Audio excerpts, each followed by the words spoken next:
Why did the Emperor choose this path? And who will our next oppressors be? Give me the water. Welcome back, everybody. Today we're discussing Dune. Now, if you're anything like me, I'm sure that you've heard about this science fiction powerhouse for the last 2 decades of your life and never given yourself quite the 36 weeks of reading time that you would need to get through the book series.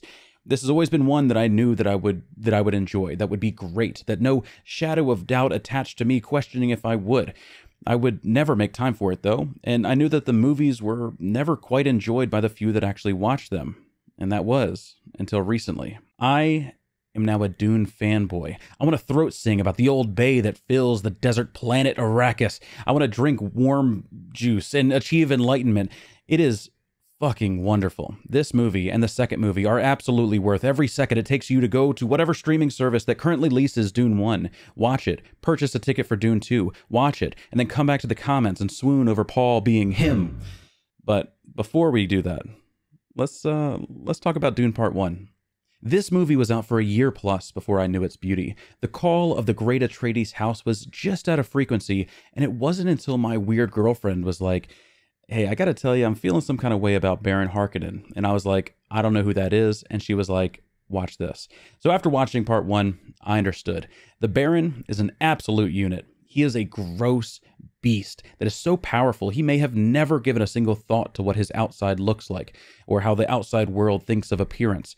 He is a voice that commands without fault and is held so high that when people start actually letting him down, the tension is horrific. He is one of my favorite bad guys I have ever had the pleasure to know. He will influence my writing for the rest of my life, and in a world of morally gray clones of villains meant to be thought-provoking, he is a mosquito. His purpose is to be swatted, and when he drinks the blood of his enemies, we can only hope that he is. And that's where Paul Atreides comes into play.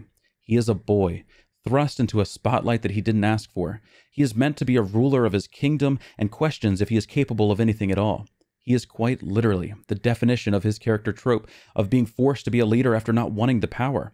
I truly have no way to know, but Dune has influenced much of the media that we have consumed for decades, so I would have no doubt if this trope started with him or was just fundamental in making this what it was.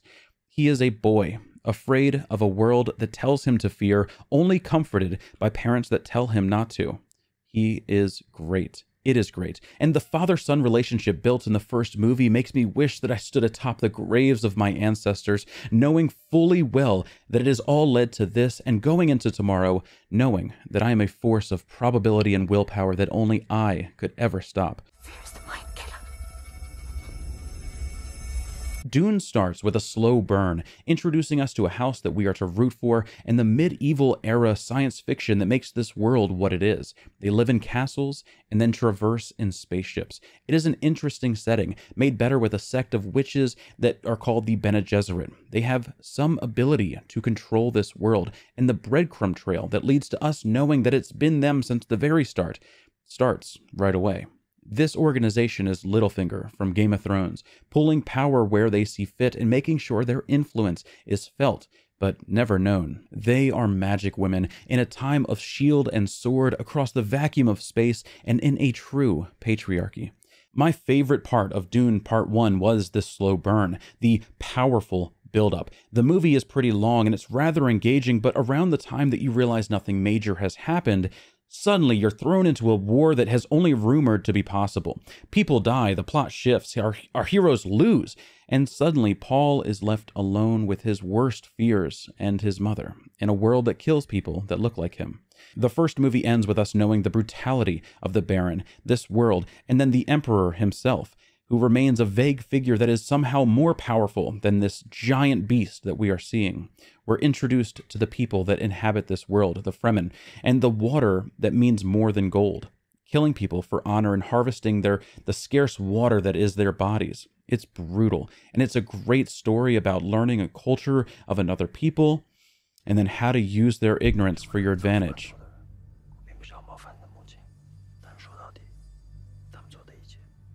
Because on the surface, we have Paul, who wants more than anything just to be a good person, to live in this world, to learn, and avenge his father because it's the right thing to do. Then, of course, we have the Baron, who wants to destroy him just for being Atreides, and Paul's only advantage here being that the Baron doesn't know that he lives.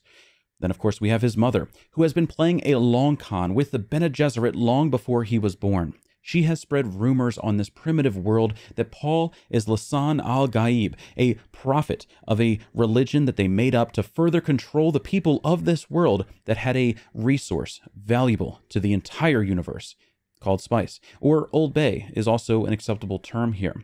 Paul is suddenly thrust into this prophet position and dealing with the emotions of manipulating people for his greater good.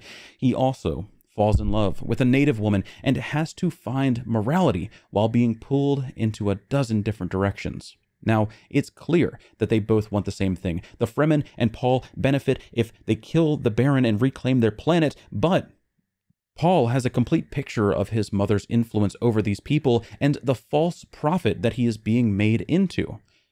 But it works.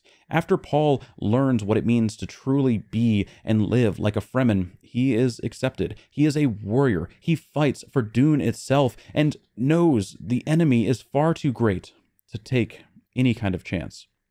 He must follow the path that his mother set and use the influence that she amassed to empower more Fremen, these people that dream of a lush planet and believe that he has been sent here to make it happen. After drinking some worm juice and seeing a possible future, he does what he needs to do and is now fully empowered by what may be the only real magic in this story, or LSD, and he storms the biggest Fremen stage possible. He walks across the holy site and demands that he is better than all of them and is willing to fight to prove it. He commands the audiences, and it's so fucking tense. I love it. The director includes this shot of his mother whispering under her breath to slow down, to further build this tension because he is untethered. The audience is unsure if he will be able to handle this, and the dissonant mind and brash shouting threatens everything that they have done so far. Since he is our main character at this point, building this tension that he may be in any danger is quite difficult, but the inclusion of the mother being worried does great things because she is also like kind of in control at all times, and she is clearly worried in this moment. I really want to highlight that subtle decision. It was so good, as well as the fact that we don't know if he is a false prophet or the real deal himself, not knowing most of all. His speech was powerful. He is truly a leader of people, and to some he is the prince that was promised, and others a way to defeat a common enemy. The best part is that we really don't know if he is this prophet or if it's all being set up for failure. That builds so much tension because his sister is also in the womb, being positioned as this wild card that may actually be what the Bene Gesserit wanted all along. Paul was meant to be a girl, not the first boy that could survive the worm juice and see the possible futures and maybe the possible pasts. He is truly a miracle, and the name Lisan al-Gaib may not actually be a lie after all. We just don't know what's coming, and it makes everything feel so real. His love interest sees through him. He faces incredible odds. His sister may actually be the prophet, and somehow he keeps overcoming. Truly a story about making reality what you make it, and his good heart means something here. He cares for the Fremen, and while he is certainly using them for his greater good, I have no doubt that in his mind he will save these people in the end and give them the lush green planet that they deserved. Worms are also a part of this story, and this equation specifically, seemingly the source of the magic in this universe, and they ride these massive beasts into an all-out assault against the Emperor himself. They played the politics game, they got him here, and now Paul leads the power of the desert against the Baron and the Emperor, the two men most responsible for his father's demise. And it works. The fight was marvelous, if not a little short. The Baron is slaughtered on the steps of the throne, doing everything he could to climb and keep climbing as he was dying. It is a perfect allegory, and only the Emperor and the Baron's lineage remain. The Emperor is overwhelmed and must declare a champion to fight Paul for all the marbles, and it's a new character that was introduced as the next great Harkonnen name. So let's talk about that just a little bit.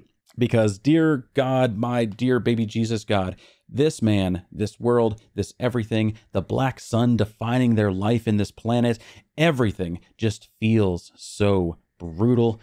And it is. Women are hardly objects here. They're given consideration for their body parts, and that's it. Like, well, I don't really know that. I'm just saying that happens. I don't really know if that's the extent of it. But what we're seeing is, like, they're more interested in her liver tasting good than her funny bits. It is a wild ride, is what I'm trying to say. And it further paints the Baron, the leader of this world, as a terrific beast. The nephew of the Baron fighting in the Colosseum. 10 out of 10. I truly had no idea if he was going to live or die. I figured if he died, it would be the enrage that the Baron needed and cause him to go full force into Dune. And if he lived, then of course he would clearly do the same. He would just be the next Baron.